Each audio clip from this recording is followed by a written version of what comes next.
probably a little different than the other speakers. You probably may not have heard of what the Nature Conservancy is, so I'll tell you really quickly.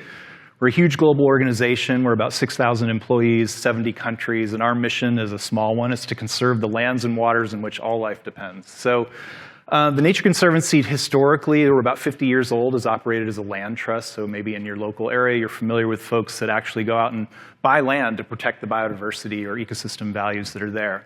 And so we've been in that business a long time, and as you can imagine, we've protected a lot of land. So globally, it looks like something like 120 million acres of lands and waters that we've protected, and here in California, that's close to 700,000 acres.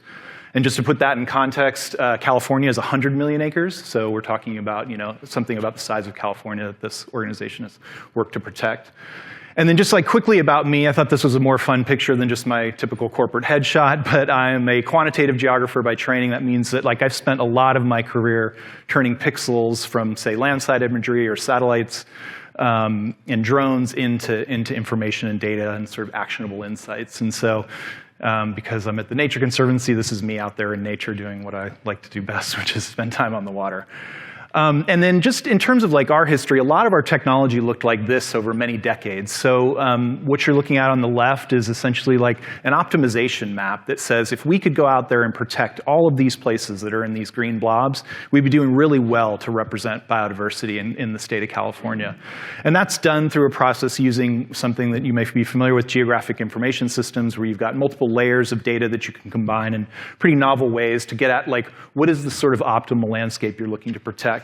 And then fast forward that to around the mid-2000s, 2010, and we participated in something called the Desert Renewables Energy Conservation Plan, which is a way to help basically our federal agencies like the Bureau of Land Management do optimal siting of solar facilities out in the desert.